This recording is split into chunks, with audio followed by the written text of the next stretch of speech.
The doorbell chimed, a cheerful sound that was a complete lie. My husband, his mistress, and her family had no idea they were walking into a trap set by a woman whose heart beat with the steady thump of a war drum. The sound of the doorbell chimed through the house, a crisp, cheerful sound that was a complete lie. I knew who was on the other side. I'd been tracking his flight for the last 6 hours, watching the little airplane icon crawl across the digital map, a tiny harbinger of the chaos he was about to unleash upon our meticulously curated life. I smoothed down the front of my silk blouse, took a deep, calming breath that didn't reach my lungs, and walked towards the front door. My heart wasn't pounding with anxiety or dread. Oh no, those emotions were from months ago, from the woman I used to be. Today my heart was beating with the steady, rhythmic thump of a war drum. I pasted on the perfect smile, the one I'd been practicing in the mirror.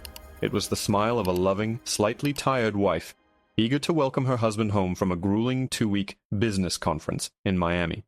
I swung the heavy oak door open, my practiced words of welcome dying on my lips as I took in the scene on my porch.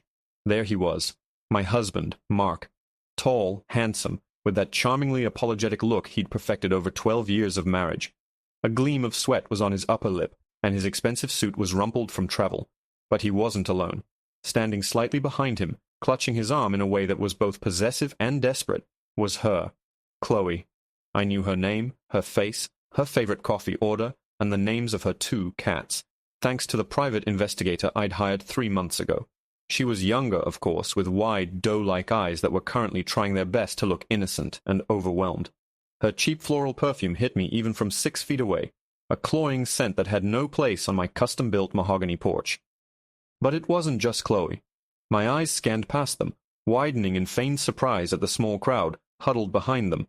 An older woman with Chloe's exact eyes, narrowed in suspicion and judgment, her arms crossed tightly over a garish leopard print top. An older man, presumably the father, looking utterly bewildered, clutching a worn-out suitcase with a broken handle. And a lanky boy who looked about 16, scowling at his phone as if this whole humiliating spectacle was an inconvenience specifically designed to annoy him. They were a matched set of tacky luggage, and even tackier expressions. Chloe's entire family.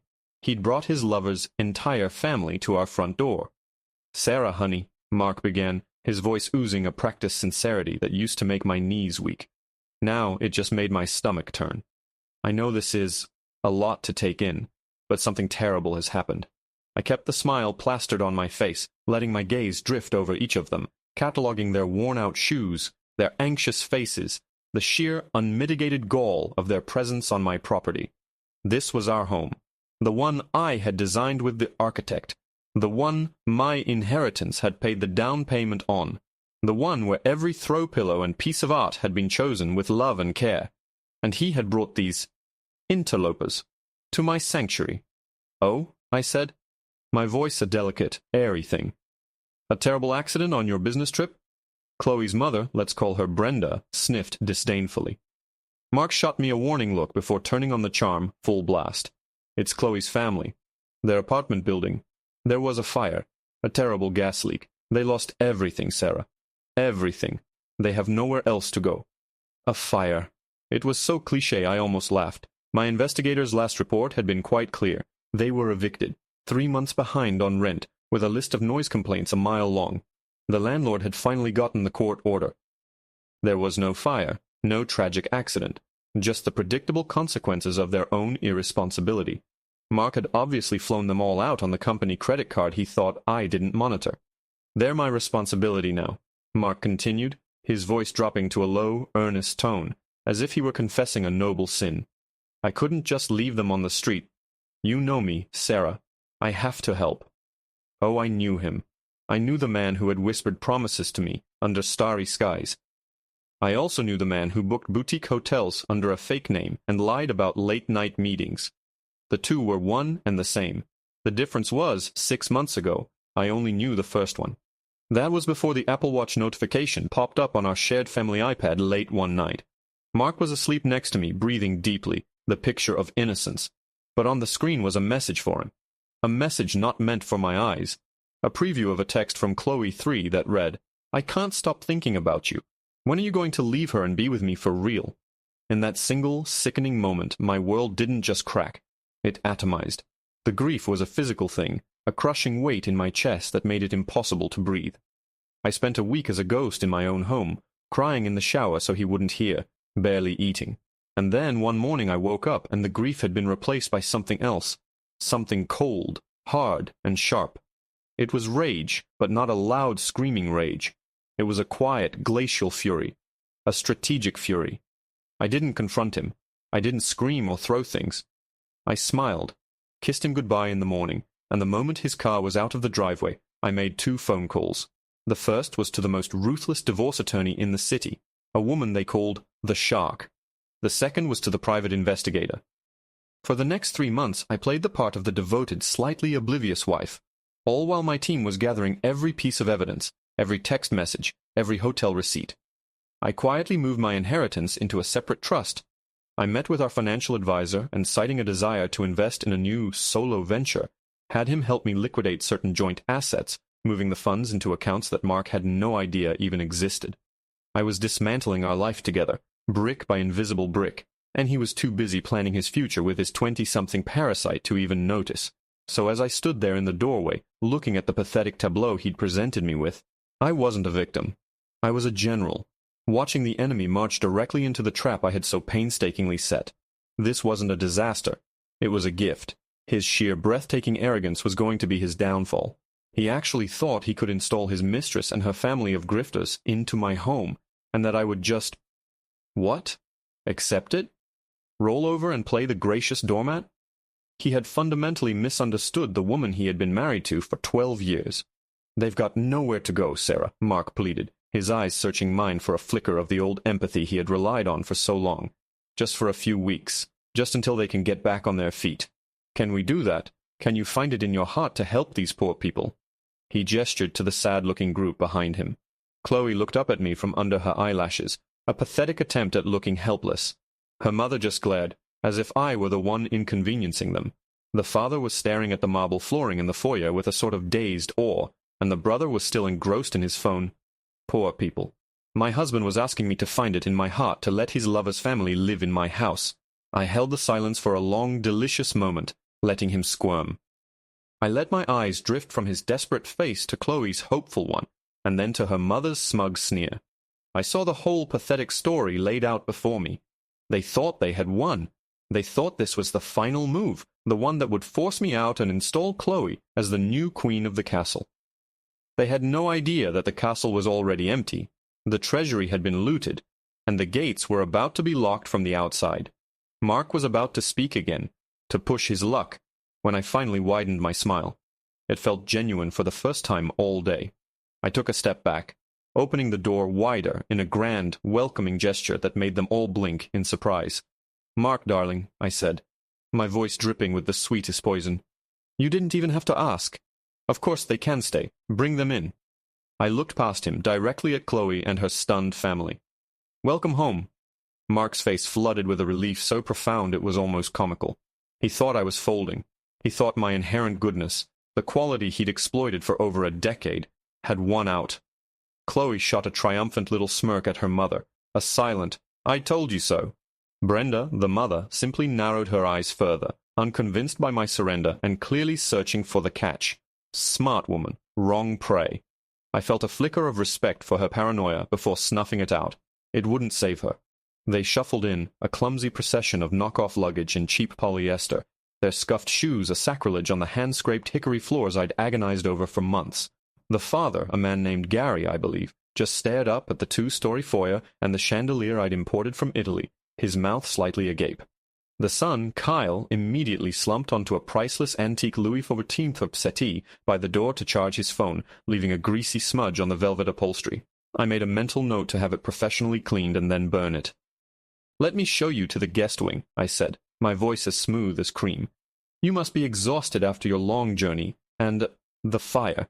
The word hung in the air, heavy with my unspoken knowledge. Mark flinched almost imperceptibly. I led them down the hall, my heels clicking a steady, confident rhythm on the marble. The guest wing was practically its own apartment, with 2 large bedrooms, a shared Jack and Jill bathroom, and a small sitting area. It was where my own parents stayed when they visited. It was luxurious, private, and most importantly, on the opposite side of the house from the master suite. "This is cozy," Brenda said, peering into one of the bedrooms. It was her version of an insult. The room was furnished with a queen-size bed, high thread count sheets, and a view of the rose garden. Chloe rushed past her. "Mom, it's perfect. Thank you, Sarah. You are being so incredibly generous." She practically purred the words, trying to establish some sort of faux female camaraderie. I just smiled. Mark began directing traffic, puffing out his chest as he played Lord of the Manor. "Okay, Mom, Dad, you take this room. Kyle, you can bunk with us. Chloe and I will take the other one." A record scratch screeched in my mind. Oh no, no, no, no. That was a line he was not going to cross. I turned, my smile tightening just a fraction. "Actually, Mark, that won't work."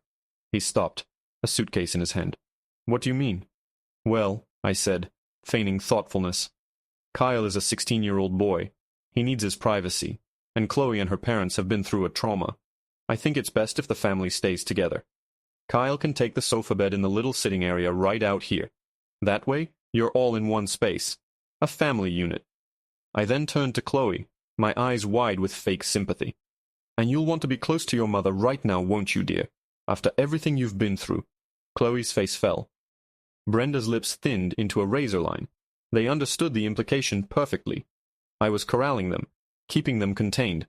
Mark opened his mouth to argue, to insist that he and his mistress share a bed under my roof, but one look at my face, a carefully constructed mask of unimpeachable logic and concern, made him snap it shut.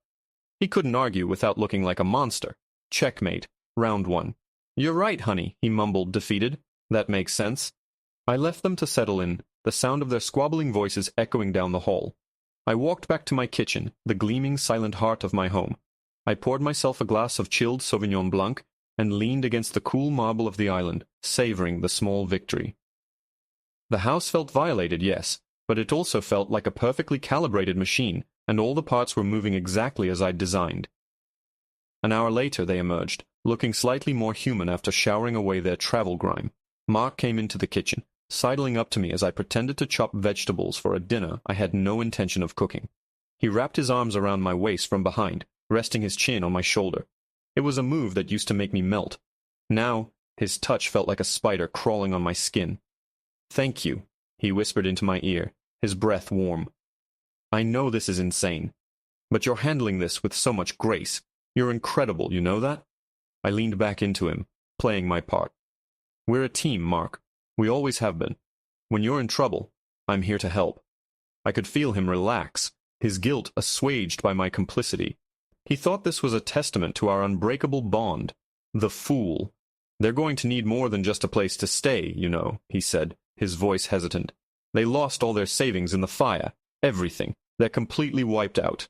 "I know, darling," I said, turning in his arms to face him. I placed a gentle hand on his cheek, looking deep into his eyes. "And I've already been thinking about that." His eyes widened. "You have? Of course, we can't just let them founder. They're your guests. We need a real long-term solution to help them get back on their feet." I let that sink in, watching the hope and greed dawn on his face. He thought I was offering to open our bank accounts to them. I pulled away and walked into the living room, where the others were awkwardly perched on my designer furniture, watching the massive flat-screen TV as if they'd never seen one before. "Excuse me, everyone," I said, clapping my hands together lightly to get their attention. The TV was muted. 5 pairs of eyes swiveled to me. "I know this is a difficult and uncertain time for all of you," I began, my voice filled with a compassion I absolutely did not feel. "Mark has told me about your financial situation, and we both agree that we want to do more than just give you a temporary roof over your heads. We want to provide you with real security." Brenda sat up straighter, her eyes gleaming. Chloe looked at Mark, a smug, happy smile spreading across her face. This was it, the jackpot. "A handout isn't a solution," I continued, pacing slowly in front of the fireplace. "It can be demeaning, and it doesn't last. What you need is a foundation for your new life, a fresh start." I stopped and faced them, my expression one of utmost sincerity. "That's why Mark and I have decided to set up a significant financial trust for your family." There was a collective gasp. Gary's jaw dropped again. Brenda looked like she was about to weep with joy. Mark stared at me, his face a mask of stunned adoration. He couldn't believe his luck. His wife was not only accepting his mistress, she was going to pay for her. There are, of course, legal structures and tax implications to consider for something like this, I said, my voice becoming brisk and businesslike. It's not as simple as just writing a check.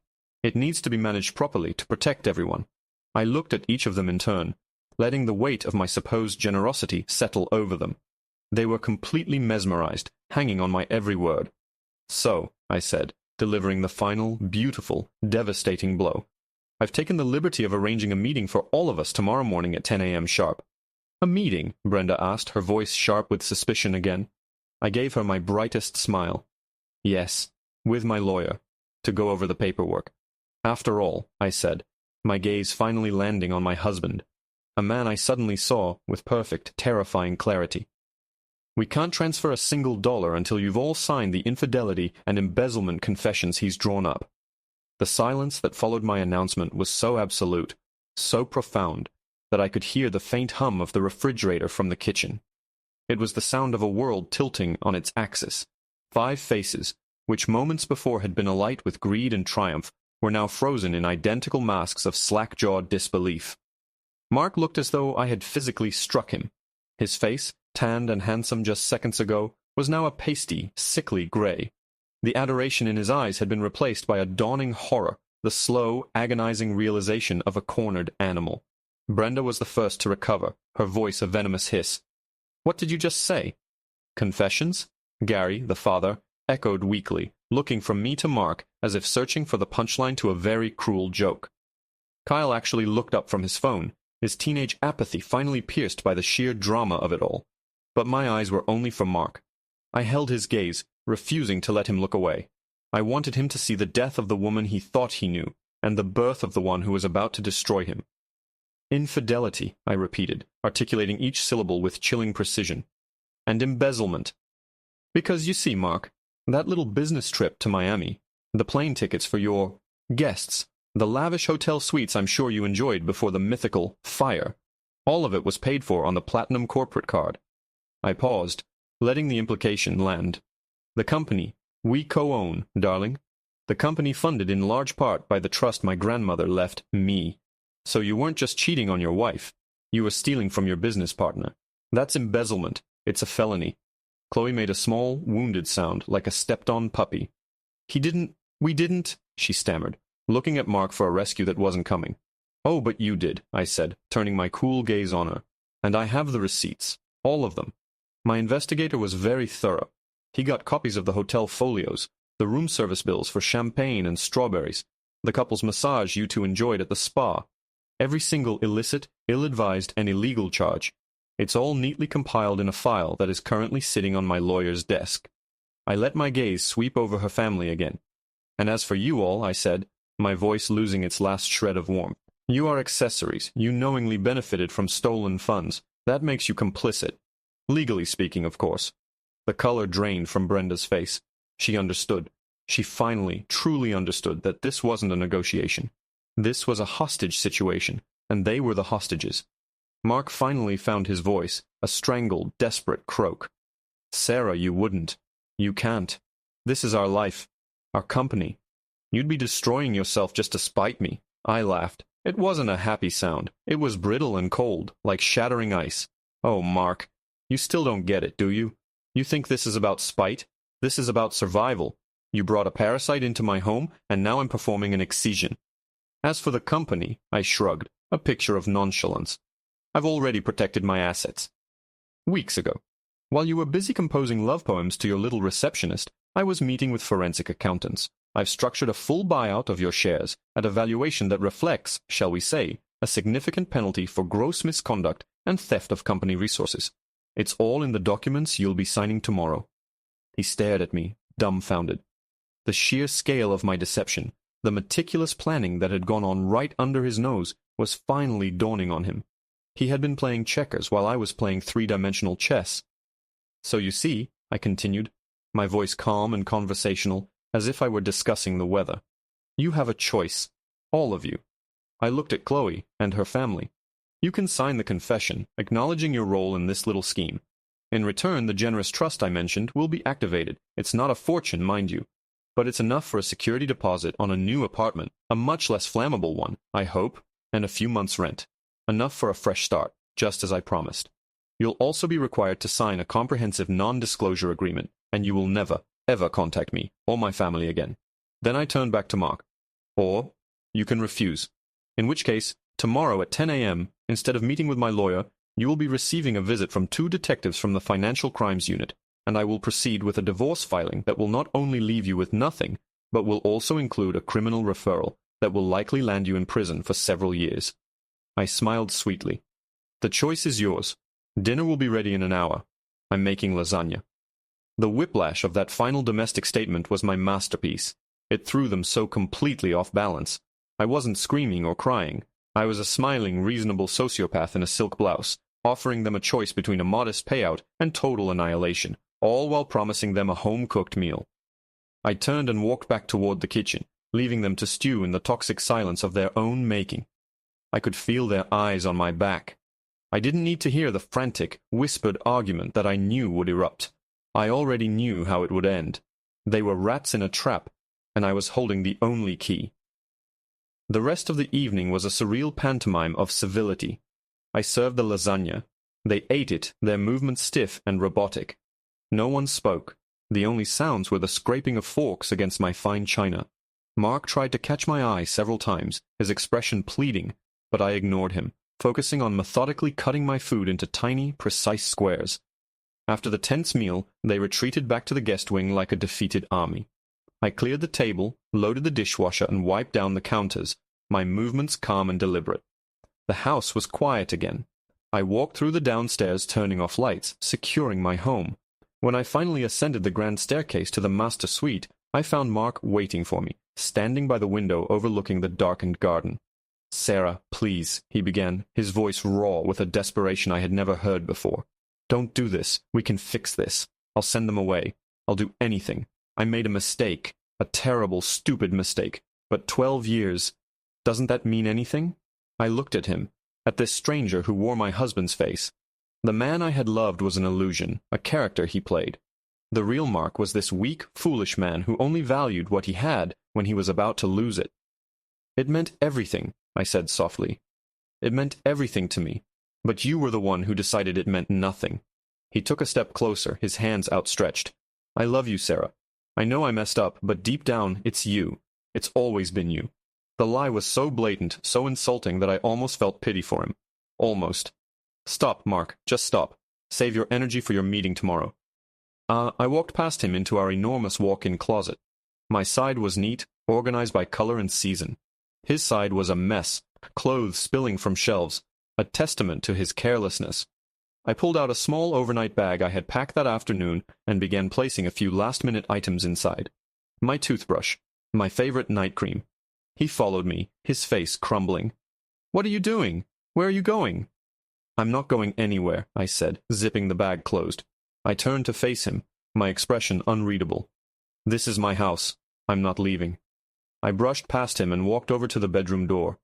I put my hand on the knob, then turned back to look at him one last time, standing there, lost and broken amidst the ruins of the life he had torched. "You, however," I said, my voice as cold and clear as a winter morning, "will be spending the night in the guest wing, with your new family." I gave him a brittle smile. "And Mark, I'd suggest you lock your door, because the lawyer isn't the only one I've had on retainer." Mark's face went from pleading to confusion, and then to a flicker of genuine fear. "What are you talking about? What other retainer?" "Let's just say," I replied, my hand still resting on the cool brass of the doorknob, "that my divorce attorney, the Shark, has a reputation for being thorough. She believes in covering all eventualities, and when a client tells her she feels unsafe in her own home, she takes it very seriously." I let the silence stretch, watching his mind race to catch up. He was a slow, predictable creature. He was only just now realizing that the game had changed, but he still had no idea what the new rules were. "You don't feel unsafe with me," he scoffed, a desperate, hollow sound. "I would never hurt you, Sarah. You know that." "Do I?" I asked, my voice soft but laced with steel. "I thought I knew the man who would never lie to me. I thought I knew the man who would never cheat on me. I thought I knew the man who would never steal from our company and bring his mistress's family of grifters to live in our house. It seems I don't know you at all, Mark. and a stranger is sleeping under my roof. A desperate stranger who stands to lose everything. My lawyer advised me to take precautions. Without another word, I opened the door and stepped out into the hallway, pulling it shut behind me. I heard the lock click into place with a satisfying finality. It was a small sound, but it was the closing of a chapter. 12 years of marriage locked away on the other side of a door. I didn't pause. I didn't allow myself a moment of doubt or sorrow. I walked down the hall, my small overnight bag in hand. I wasn't going to my own guest room. I was going to the one at the far end of the hall, the one we rarely used, the one with a clear view of the front gate. Inside, I didn't bother turning on the main light. The moonlight streaming through the large window was enough. I set my bag down and walked over to the armchair by the window, sinking into it. From here I could see the driveway, the manicured lawns, the imposing iron gates that separated our property from the rest of the world. Everything looked peaceful, serene, a perfect illusion. I pulled out my phone. There was one unread message. It was from a number I didn't have saved, but I knew who it was from. The message was brief, professional. Team is in position. We have eyes on all exits, awaiting your signal. I typed back a single word.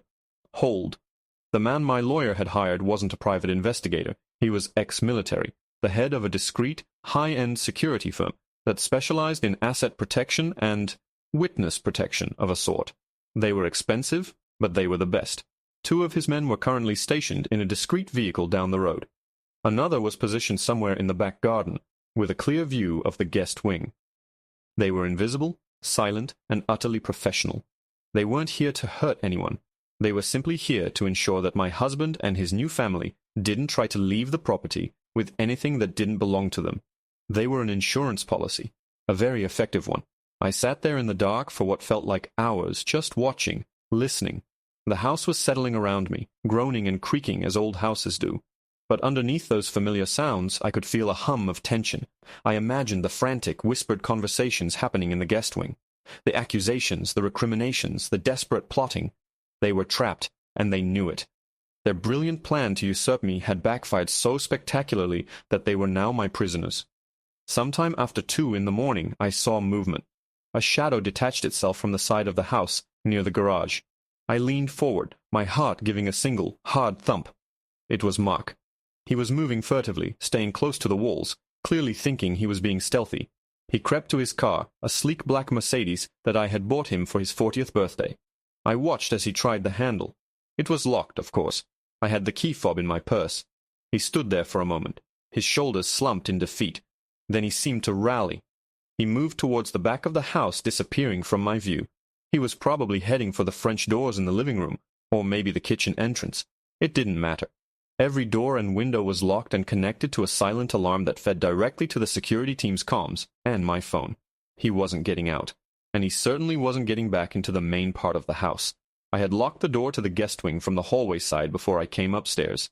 I leaned my head back against the chair and closed my eyes. This was the part I hadn't fully anticipated, the raw, ugly desperation. The feeling of being a zookeeper, watching the animals pace in their cage. There was no triumph in it, only a grim, weary sense of necessity. This was the mess he had made, and I was simply cleaning it up in the most efficient way possible. The morning came, gray and overcast. I had barely slept, but I felt strangely energized, running on pure adrenaline and righteous fury. I showered and dressed in a dark gray power suit, the kind of outfit that broadcasted seriousness and left no room for negotiation. When I came downstairs, the house was silent. I made coffee, the aroma filling the sterile quiet. I sat at the kitchen island, sipping the hot black liquid, and waited. At precisely 9:45 a.m., I heard the soft crunch of tires on the gravel driveway. A black town car pulled up to the front door. My lawyer, Ms. Evelyn Reed, emerged. She was a vision of intimidating elegance in a sharp navy suit, her silver hair pulled back in a severe bun. She was carrying a heavy-looking leather briefcase. She was the shark, and it was feeding time. I let her in, and we exchanged brief professional pleasantries. "Are they ready?" she asked, her voice crisp. "They will be," I replied. I walked down the hall to the guest wing and knocked firmly on the door. "It's 9:50, I called out. "The meeting is in the dining room in 10 minutes. Don't be late." I didn't wait for a reply. I walked to the dining room where Evelyn was already setting up, laying out stacks of documents on the polished surface of my mahogany table, like a deck of deadly cards. At 10 o'clock on the dot, they filed in. They looked terrible. Their clothes were rumpled, their faces pale and drawn. Mark looked like he had aged 10 years overnight. Brenda's face was a thundercloud of resentment, while Gary just looked lost. Chloe's eyes were red and swollen from crying. Only Kyle, the teenager, seemed unaffected, already engrossed in his phone again. They took their seats opposite us, a sad little tribunal of failed con artists. Mark refused to look at me, staring instead at the wood grain of the table. Evelyn Reed didn't waste any time. "Good morning," she said, her voice devoid of any warmth. "I am Evelyn Reed, counsel for Mrs. Sarah Peterson. We are here today to resolve a number of irregularities. Before you are several documents. The first is a full confession, to be signed by all of you, detailing your conspiracy to defraud my client and embezzle funds from her company." She slid the first stack of papers across the table. "The second," she continued, pushing another stack forward, "is a non-disclosure agreement of the most stringent and permanent nature. The penalties for violation are severe." Finally, she looked directly at Mark. "And the third is an irrevocable divorce settlement and a stock transfer agreement, wherein you will relinquish all shares and interest in the company, and waive any and all future claims to any of Mrs. Peterson's assets, both personal and professional." Mark finally looked up, his eyes blazing with a final, desperate spark of defiance. "I'm not signing anything," he said, his voice rough. "You can't make me." Evelyn raised a perfectly sculpted eyebrow. She reached into her briefcase and pulled out a single, slim manila folder. She opened it and slid a single 8x10 glossy photograph across the table, stopping it directly in front of Mark. I couldn't see the picture from my angle, but I didn't need to. I knew exactly what it was. I had authorized the payment for it myself. It was the one piece of leverage I had held back, the one thing my private investigator had found that was so damning, so utterly ruinous, that it went far beyond mere infidelity or embezzlement. Mark's eyes fell upon the photograph. The color, what little he had, drained completely from his face. A choked, guttural sound escaped his throat. He looked up at me, his eyes wide with pure, unadulterated terror. He finally understood. This was never just about losing his money or his house. This was about losing his entire life. Chloe, curious and confused, leaned over to see what he was staring at. Her gasp was sharp and ragged, a sound of utter devastation. She recoiled from the photo as if it were a venomous snake, her hand flying to her mouth. She stared at Mark, not with anger or betrayal, but with something far worse, revulsion. Brenda, ever the opportunist, craned her neck to get a look. Her usual sneer was replaced by a flicker of confusion, then a slow, curdling disgust. She looked from the photograph to Mark, then to her daughter's horrified face, and a different kind of calculation began to churn behind her hard eyes. The game had changed, and she was smart enough to know when to fold a losing hand. Gary just looked bewildered, a passenger in a car crash he couldn't comprehend. The photograph was my ace in the hole. My investigator, a man named Marcus with the soul of a bloodhound, had dug deeper than I'd even asked him to. He had a theory that Mark's sudden recklessness, his willingness to risk everything for a woman like Chloe, didn't quite add up. It felt desperate, so he started looking into Chloe's life, her history, her finances, and he found it. A series of regular, significant cash transfers from a holding company Mark had set up years ago to an account belonging to Chloe. These weren't gifts. They were payments. They started over 2 years ago, long before the affair supposedly began. The final piece of the puzzle was the photograph. It was a candid shot, taken through a long lens from across a street. It showed Chloe, looking much younger, maybe 18 or 19, standing outside a clinic. A very specific type of clinic. And standing next to her, his arm around her in a gesture that was meant to be comforting but looked proprietary, was Mark. It wasn't the picture itself that was damning. It was the date stamp in the corner, and the name of the clinic clearly visible on the sign behind them.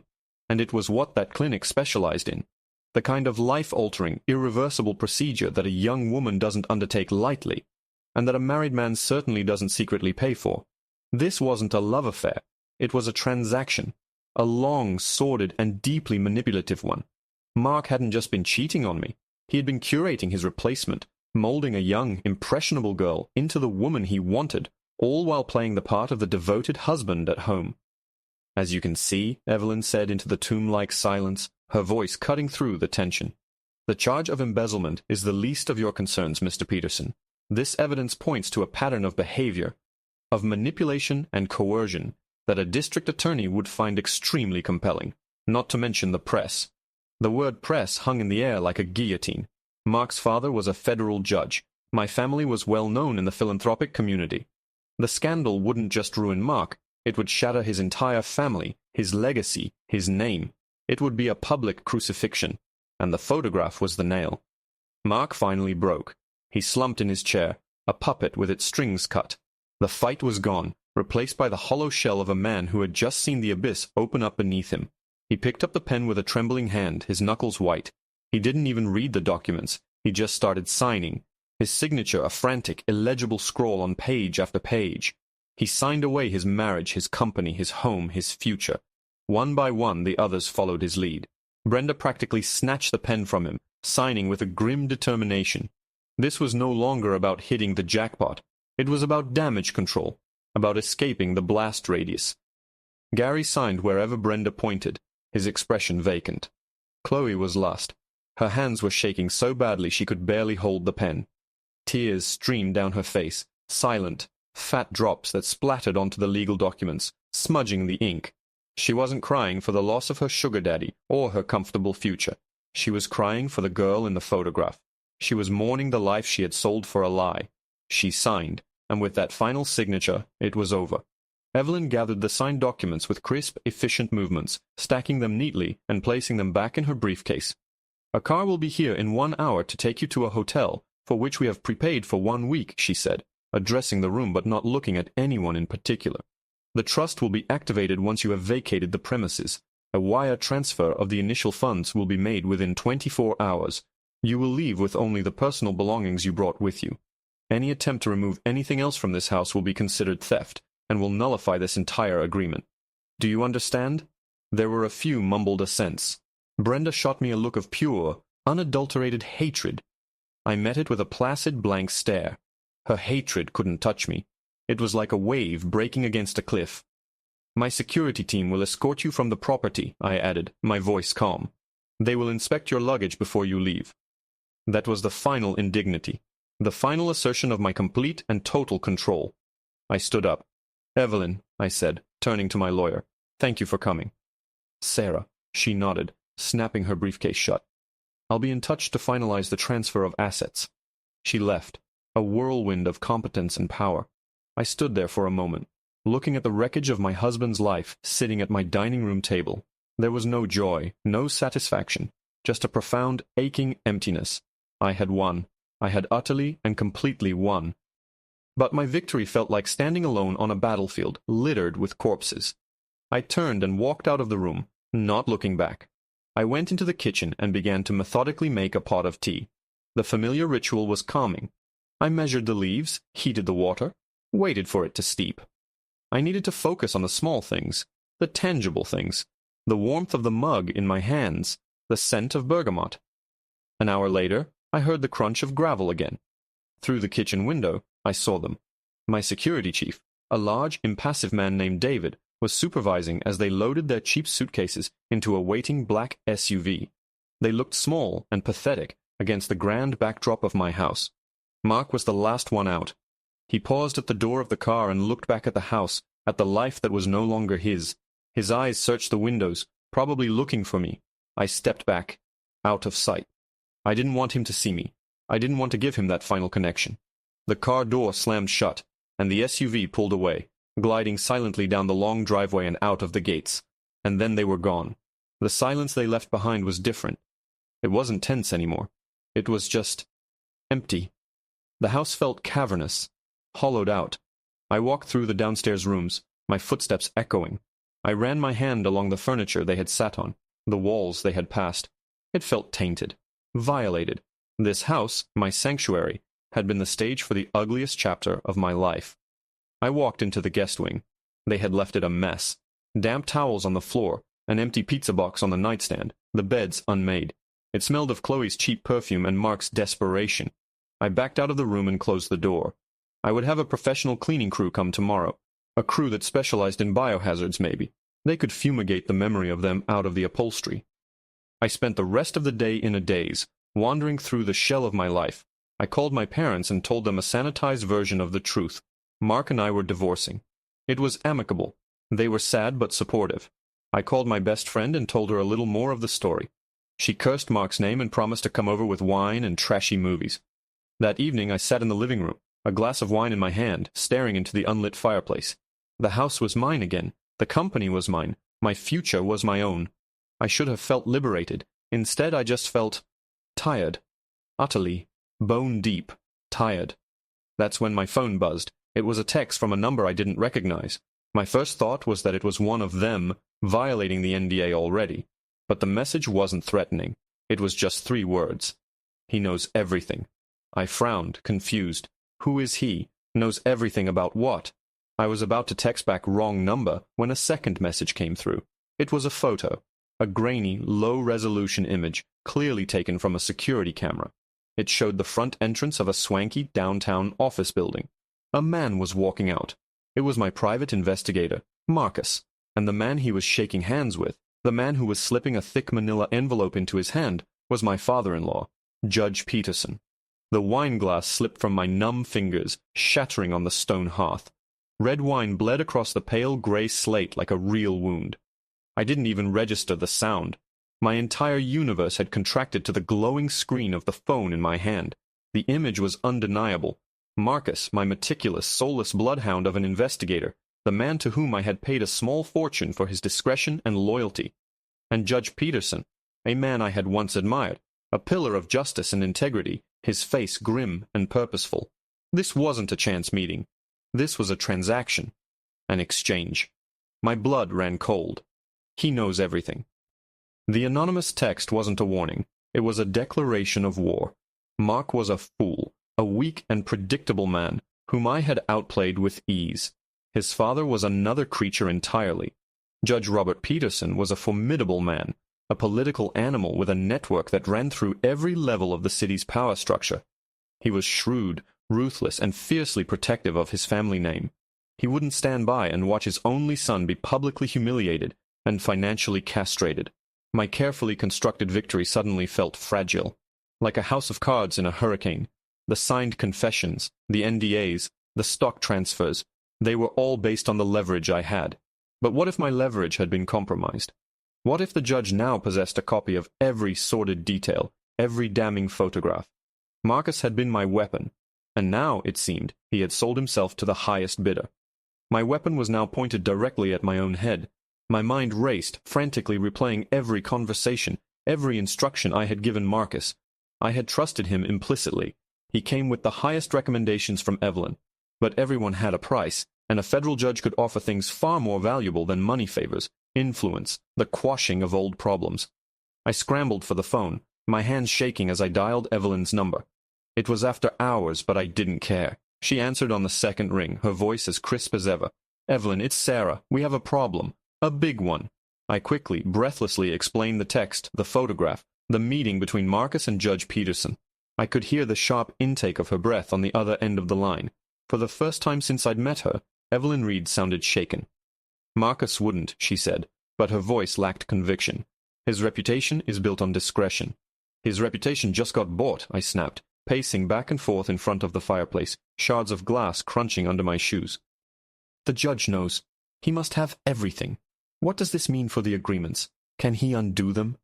"Legally, no," Evelyn said, her professional calm beginning to reassert itself. "The documents are signed. They are ironclad. Mark signed them under his own free will to avoid criminal prosecution. That's not duress in the eyes of the law. It's a choice. But the judge doesn't play by the law, Evelyn. Not when it comes to his family. He operates in the shadows. He could bury us in litigation, leak a twisted version of the story to the press, paint me as the villain, the blackmailer. He could ruin me." "He could try," Evelyn conceded, her voice grim. "Robert Peterson is not a man to be trifled with. Sarah, you need to be careful. Very careful. Don't speak to anyone. Don't leave the house. I need to make some calls. I'll get back to you." The line went dead. I was alone again in the vast, silent house, but the emptiness was now filled with a new, creeping dread. The security team I had outside suddenly felt inadequate. They were there to stop Mark and his family of petty thieves from running off with the silverware. They were not equipped to handle the kind of threat a man like Judge Peterson represented. His weapons weren't crowbars. They were subpoenas, media smears, and backroom deals that could dismantle a person's life without ever leaving a fingerprint. My beautiful, triumphant victory was turning to ash in my mouth. I had focused all my energy on defeating the pawn, not realizing the king was still on the board. The judge wasn't trying to save Mark's marriage or his fortune. He was trying to save the family name, and my evidence, the very thing that gave me power, was now a threat to that name. He wouldn't want it exposed any more than I did, but he also wouldn't let me hold it over his family's head. So what was his move? I spent a sleepless night, jumping at every creak of the house, my phone clutched in my hand. Every passing car on the distant road sounded like a threat. I felt like I was back at square one, but this time my opponent was smarter, more powerful, and completely unpredictable. The next morning, another black town car pulled up my driveway. It wasn't Evelyn. My security chief, David, called me. "Ma'am, there's a Judge Peterson at the gate. He says you're expecting him." My heart hammered against my ribs. "I'm not," I said, my voice thin. "Don't let him in." "He's not asking, ma'am," David said, his voice strained. "He's with 2 U.S. Marshals. They have a warrant." A warrant. A warrant for what? My blood turned to ice. This was his move. Not a lawsuit, not a media leak. A direct, brutal assault using the full power of the federal justice system he commanded. "A warrant for what, David?" I whispered, sinking onto the edge of a kitchen stool. "To search the premises. Ma'am, it's for evidence related to a federal blackmail and extortion investigation." I almost laughed. The audacity. The sheer, magnificent gall of it. He was flipping the script. He was painting me as the criminal, using the very evidence of his son's crimes as proof of my own. He wasn't trying to invalidate the agreements. He was trying to put me in prison. "Let them in, David," I said, my voice suddenly calm, clear. The fear was gone, replaced by the same cold, glacial fury that had sustained me for months. "Escort them to the front door, but keep your men on the property line. Do not let them leave." I hung up the phone and stood up. I walked to the front hall, my posture erect, my head held high. I was not a victim. I would not be intimidated. I had prepared for Mark. I hadn't prepared for his father. But the same principle applied. When cornered, you don't cower. You attack. I opened the front door just as Judge Peterson was ascending the steps. He was flanked by 2 stone-faced marshals in dark suits. He was as imposing as I remembered, tall and silver-haired, his face carved from granite. He looked at me not with anger, but with a sort of weary disappointment, as if I were a misbehaving child who had forced his hand. "Sarah," he said, his voice a low rumble, "this has all gone far enough. I think it's time you and I had a talk." "I have nothing to say to you, Robert," I said, my voice like ice, "except to tell you to get off my property." "I'm afraid I can't do that," he said, holding up the warrant. "We have reason to believe you are in possession of materials used to extort my son, Mark Peterson. We are here to confiscate those materials." He meant the copies of the evidence, the photos, the files, my leverage. "You mean the evidence of his crimes?" I countered, not giving an inch. "The ones he confessed to, in writing, yesterday?" A flicker of annoyance crossed his face. "A confession signed under duress. It won't hold up." "It will when his mistress and her entire family testify to the same facts," I shot back. "And they will, because the alternative is being charged as his accomplices." We were at a stalemate, 2 predators circling each other. He was using the law as a cudgel, and I was using it as a shield. But I knew it was a fight I couldn't win. He had the power of the state behind him. He could seize my computers, my files, everything. He could bury me. "Give me the originals, Sarah," he said, his voice dropping, becoming almost paternal. "All of them. We can make this all go away. Quietly. You can have your divorce, the house, the company. But you will not ruin my family. This is not a negotiation." He thought he had me. He thought he had all the cards. But he, like his son, had made a critical error. He had underestimated me. He didn't know that Evelyn and I had anticipated something like this. A last desperate move from a powerful man. We had prepared a contingency, a dead man's switch. I held his gaze, a slow, cold smile spreading across my face.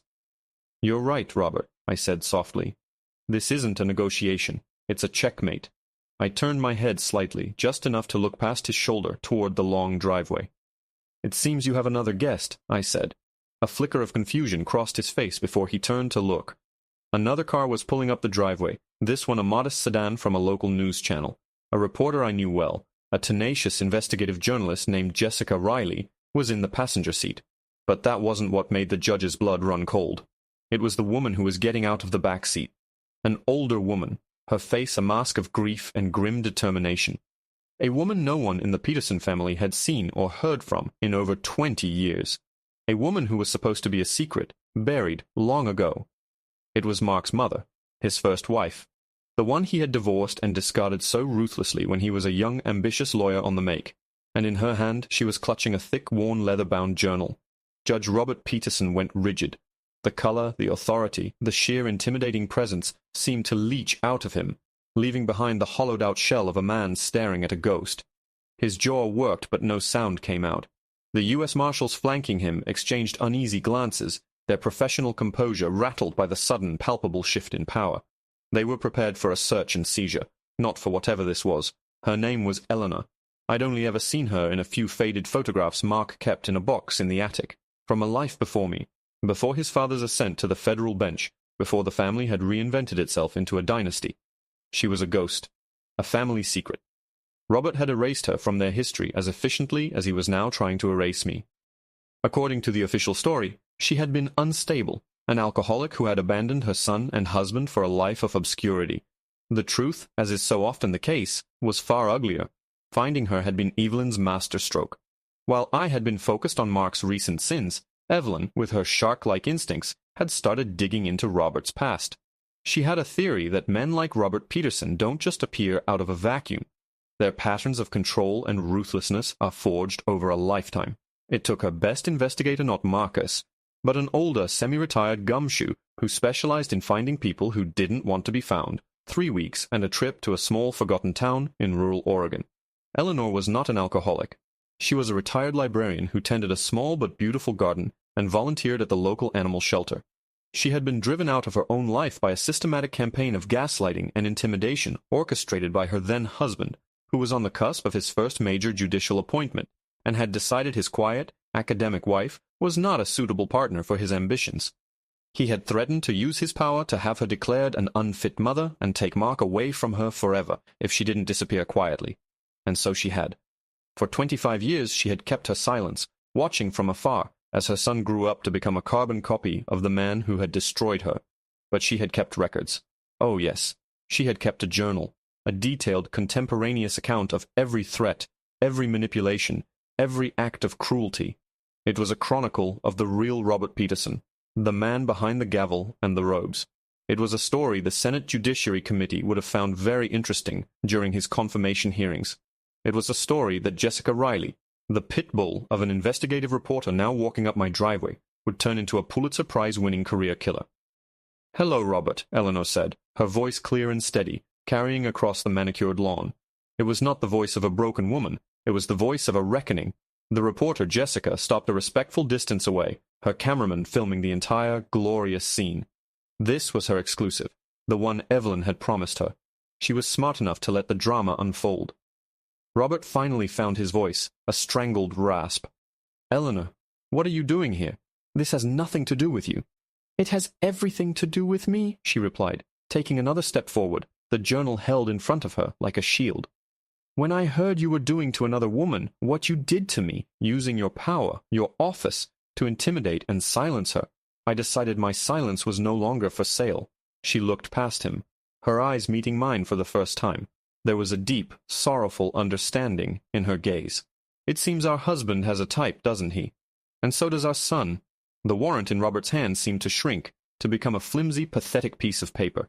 His federal marshals were now statues, witnesses to a drama far outside their jurisdiction. The blackmail and extortion case he had manufactured was a firecracker compared to the nuclear bomb Eleanor was holding. My little scandal was about infidelity and embezzlement. Hers was about abuse of power, witness tampering, and moral turpitude stretching back decades. It would not just end his career. It would cast a shadow over every case he had ever presided over. It would be a monumental scandal, the kind that fed the news cycle for months. "This is a private family matter," he snarled, trying to regain some semblance of control. He took a step towards Eleanor. "Stay where you are, Judge," David, my security chief, said, his voice a low growl. He had moved to stand between Robert and Eleanor. He was no longer just my employee. He was protecting a witness. I watched the calculations flash across Robert's face. He was trapped. Every move he could make would lead to his own destruction. If he proceeded with the search, Eleanor's story would become the context. My extortion, reframed as a desperate act of self-defense against a corrupt and powerful family. If he retreated, he would look guilty, fleeing the scene.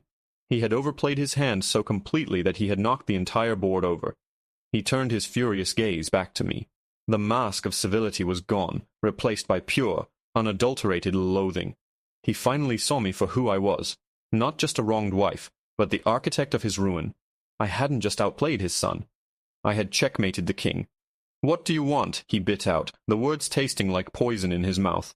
This was the moment, the culmination of months of pain, planning, and cold, calculated rage. I could have destroyed him. I could have nodded to Jessica, given Eleanor the go-ahead, and watched his entire world burn to the ground on the evening news. The temptation was immense, a dark, seductive whisper in my ear. But as I looked at Eleanor's tired, dignified face, I realized something. Destroying him wasn't the goal. The goal was freedom. The goal was to be left alone, to cauterize the wound this family had inflicted on my life, and to walk away, clean. Total annihilation would be messy, a public spectacle that would drag on for years, keeping me tethered to the very people I wanted to escape. "I want you to leave," I said, my voice quiet but firm. "You will take your marshals and your fabricated warrant, and you will walk away from my house, my company, and my life. You will never contact me again. You will not contest the divorce. You will not challenge the settlement. You and your son will become ghosts to me, just as Eleanor was a ghost to you. You will disappear." I paused, letting the terms sink in. "And in return," I continued, "Ms. Riley will report on a tragic but ultimately unnewsworthy gas leak at a local apartment building. And Eleanor will get on a plane and go home. Her journal will remain unread. Her story will remain untold. For now." The unspoken threat hung in the air. "But I'll know where to find her if you ever cross me again." Robert Peterson, a man who had humbled senators and terrified litigants, looked at me, and in his eyes I saw defeat. He had no choice. I was offering him the one thing he had left, a chance to survive, albeit in disgrace. He gave a single, curt nod. He didn't say a word. He turned, gesturing for his marshals to follow, and walked back to his town car, his back ramrod straight, the very picture of a man pretending he hadn't just been utterly vanquished. As his car pulled away, Eleanor walked up the steps to me. She placed a gentle, cool hand on my arm. "He won't bother you again," she said. It wasn't a guess. It was a certainty. "Thank you," I whispered, my voice thick with an emotion I couldn't name. It was gratitude, relief, and a profound sadness for this woman I barely knew. This sister-in-arms I never asked for. She simply squeezed my arm and then turned to the reporter. "There's no story here, Jessica," she said. Jessica, to her credit, nodded and gestured for her cameraman to lower the camera. The promise of future access from a source like Evelyn Reed was worth more than one ambush story. They packed up their gear and left. Soon it was just me and Eleanor, standing on the porch of the silent, empty house. "I should go," she said softly. "My flight is this afternoon?" "Stay," I said, the word surprising me as much as it did her. "Stay for lunch, please." I think I could use the company." A small, sad smile touched her lips. "I'd like that." We ate in the sun-drenched breakfast nook, a simple meal of salad and iced tea. We didn't talk about Mark or Robert. We talked about books and gardening and the funny habits of the cats at her animal shelter. It was easy, comfortable. For the first time in almost a year, I felt a sense of peace settle over me. The war was over. I had survived. Later, as I drove her to the airport, a thought struck me. "The anonymous text," I said. "The one with the picture of Marcus and the judge. Was that from you?" Eleanor shook her head. "No. Evelyn and I only decided to come this morning after she called me late last night. She said things were escalating. I have no idea who would have sent that." We drove the rest of the way in a thoughtful silence. At the departures curb, we hugged, a brief, warm embrace. As she walked away, pulling her small rolling suitcase, I was left with one final, nagging question. If Eleanor hadn't sent the warning, who had? Who else was watching? Who else had a vested interest in the downfall of Judge Peterson? It couldn't have been Marcus. He had already been paid. It couldn't have been Chloe or her family. They had no resources and no reason to help me. Back at home, the silence felt different again. Not empty, but calm. I was finally, truly alone. I poured myself a glass of water and stood by the kitchen island, idly checking the day's mail that David had left on the counter. Bills, junk mail, a magazine, and one small square cream-colored envelope. It was thick, expensive cardstock with no return address. My name was written on the front in an elegant, unfamiliar script. Curious, I slit it open. Inside was a single, heavy card. There was no greeting, no signature, just a few lines of typed text. An impressive performance. The enemy of my enemy is my friend. I trust the initial warning was useful. Judge Peterson has made many powerful adversaries over the years. I am perhaps the most patient of them. Your recent actions have created an opportunity, and I have taken the liberty of ensuring certain documents far more incriminating than a simple journal have now found their way to the Justice Department's Office of Professional Responsibility. His career is over. Your secret is safe. Consider my assistance a professional courtesy. My heart hammered in my chest. Who was this? An old legal rival, a political enemy. And then I saw something else had been tucked inside the folded card. A business card. It was as elegant and minimalist as the stationery. In the center was a single, embossed name. There was no title, no company, no phone number, just the name. My breath caught in my throat. I knew that name. Everyone in this city knew that name. It belonged to a man who was a legend, a reclusive, fantastically wealthy, and notoriously ruthless financier. A man who had been the subject of a high-profile and ultimately failed federal prosecution 5 years ago. A prosecution that had been personally and relentlessly spearheaded by one man, Judge Robert Peterson. And tucked into the corner of the business card, almost as an afterthought, was a small, handwritten note in the same elegant script as the envelope. It was only 2 words, but they sent a chill down my spine that had nothing to do with Mark or his father. It was the chill of stepping off one battlefield, only to realize you're standing on the edge of another, much larger one. The note read, "You owe me." For a long moment I could only stare at the name on the card, Julian Croft. The name was a thunderclap in the quiet sanctuary of my kitchen. Julian Croft wasn't just a financier. He was a phantom, a myth in a bespoke suit. His failed prosecution had been the legal battle of the decade, a brutal, take-no-prisoners war that had left careers in tatters. Judge Peterson had made it a personal crusade, convinced Croft was guilty, but Croft's legal team had systematically dismantled the government's case, leaving the judge publicly humiliated and Croft untouchable, acquitted on all charges, and apparently he was a man who never forgot a grudge. The note, "You owe me," wasn't a threat. It was a statement of fact. A summons. He had anonymously armed me, tipped the scales in my favor at a critical moment, and then used the chaos I created to deliver his own killing blow to our mutual enemy. I had been a pawn in his long game, a perfectly positioned piece he had moved to finally checkmate the king. And now the game master was calling in his marker. My first instinct was to burn the card, to pretend it never existed. I had just won my freedom, clawed my way out of the wreckage of my marriage. The last thing I wanted was to be entangled with a man like Julian Croft, a man who operated in a world of shadows and power plays that made Robert Peterson look like a small-town bully. But I was also a realist. A man like Croft didn't send a message like this unless he was certain it would be answered. Ignoring him would likely be far more dangerous than acknowledging him. I spent the next 2 days in a state of suspended animation. I had the guest wing professionally scrubbed, until no trace of its former occupants remained. I had the locks on the entire house changed. I met with Evelyn, who was stunned but not entirely surprised by the revelation of Croft's involvement. "It makes a twisted kind of sense," she'd mused. "Robert made a mortal enemy, and that enemy just waited for the perfect moment to strike."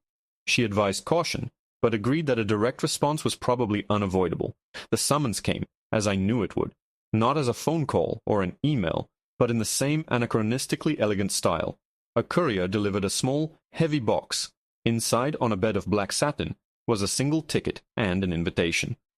The ticket was for a private viewing at the city's most exclusive art gallery that Friday evening, an event I knew was being held to honor a new acquisition. The acquisition, I noted with a grim smile, was for a piece the gallery had been trying to buy for years from a private collector. A private collector who had recently come into a great deal of cash. The invitation simply read, 8 o'clock. Don't be late. I knew I had to go. To refuse would be a sign of weakness, an insult he would not ignore. This wasn't a request, it was a command performance. On Friday evening I dressed with the precision of a soldier preparing for battle. I chose a simple, elegant black dress, armor made of silk. My hair was swept back, my makeup understated. I was not there to impress or seduce. I was there to project an aura of calm, unshakable strength. The gallery was a symphony of quiet wealth and hushed conversation. Champagne flutes clinked, and the air buzzed with the self-important chatter of the city's elite. I felt 100 pairs of eyes on me as I entered. My divorce from Mark, though kept out of the papers, was already the subject of rampant speculation in these circles. I ignored the whispers, my gaze sweeping the room until I found him. He was standing alone by the new acquisition, a dramatic, chaotic, abstract painting that seemed to pulse with a dark energy. He was exactly as the papers had described him, tall, impeccably dressed in a dark suit that probably cost more than my car, with silver-streaked dark hair and eyes so pale and piercing they seemed to see right through you. He wasn't conventionally handsome, but he radiated an intensity, a stillness that drew all the energy in the room towards him. He was the calm at the center of a storm he had created. As if sensing my presence, he turned his head, and his eyes met mine across the crowded room. He gave a slight, almost imperceptible nod, a gesture of acknowledgement. Taking a deep breath, I navigated the social minefield and walked towards him. "Mr. Croft," I said, my voice even. "Mrs. Peterson," he replied, his voice a low, smooth baritone. "Though I suppose it's Miss Vance now." He knew my maiden name. Of course he did. He probably knew my blood type. "Thank you for coming. Your invitation was very persuasive." A ghost of a smile touched his lips. "I find that directness saves a great deal of time. The painting is called The Reckoning. I thought it was appropriate." He gestured to the violent splash of colors on the canvas. "A lot of chaos to achieve a kind of brutal harmony." "I'm not interested in chaos, Mr. Croft. I'm interested in why I'm here." He turned to face me fully, his gaze intense. "You're here because you and I are alike, Miss Vance. We are meticulous planners. We do not suffer fools, and we understand that sometimes to restore order, one must be willing to unleash a little chaos. You did something I have been waiting 5 years to do. You wounded Robert Peterson. You made him vulnerable. I simply administered the coup de grace. And for that I owe you," I stated, not as a question. "You do," he agreed. "But what you owe me is not what you think. I have no need for your money. I have no interest in your company. I don't deal in such trivialities." "Then what do you want?" He was silent for a long moment, studying my face. "What I want," he said finally, "is your talent, your strategic mind, your ruthlessness. I have a number of boards I sit on, foundations I control, ventures that require a delicate touch. They are often populated by men like your ex-husband, and his father arrogant, complacent, and ripe for a fall. I need a new piece on my chessboard, one with a proven track record." I stared at him, stunned. This wasn't a demand for a favor. It was a job offer, a place in his world. He wasn't cashing in his debt. He was making an investment. "You want me to work for you," I said flatly. "I want you to work with me," he corrected, "as a partner, a consultant. I will fund a new foundation under your exclusive control. Its public mission will be to support victims of corporate and domestic legal abuse, a cause I believe you are uniquely qualified to champion. Its private mission," he added, his eyes gleaming, "will be to identify and dismantle the networks of powerful, corrupt men like Robert Peterson, using their own tactics against them. You will have my resources, my protection, and my network at your disposal. You will answer to no one but me." It was an audacious, breathtaking proposal. He wasn't asking me to be a pawn. He was offering me the chance to become a queen. He was offering me a way to channel the cold, hard fury that had saved me into something bigger, a purpose. To take the worst thing that had ever happened to me and forge it into a weapon, not just for my own defense, but for others. The old Sarah, the one who planned dinner parties and chose draperies, would have been horrified. She would have run from this man and his dark, dangerous world. But I wasn't that Sarah anymore. Mark and his father had burned her to the ground. From the ashes someone new had emerged, someone stronger, someone who understood that the world was not a polite, orderly place. It was a battlefield, and on a battlefield you either become a weapon or you become a victim. I thought of Eleanor, and all the other women like her, silenced and erased by powerful men. I thought of the cold satisfaction of watching Robert Peterson's world crumble. Julian Croft wasn't offering me a job. He was offering me a calling. I looked from his piercing eyes to the chaotic painting on the wall. The Reckoning. He was right. It was appropriate. My reckoning was over. But perhaps for others, it was just beginning. I extended my hand. It seems we have a partnership, Mr. Croft." He took my hand, his grip firm and cool. It wasn't a handshake, it was a contract being sealed. "Welcome to the game, Miss Vance," he said, and for the first time his smile was genuine. "I have a feeling you're going to be very, very good at it." As I walked out of the gallery and into the cool night air, I felt something I hadn't felt in a very long time. It wasn't happiness, not yet. It was something sharper, more potent. It was the feeling of a new beginning. I had lost a husband, a marriage, and the illusion of the life I thought I had. But I had found myself, and my story, I realized, was not over. It was just getting started.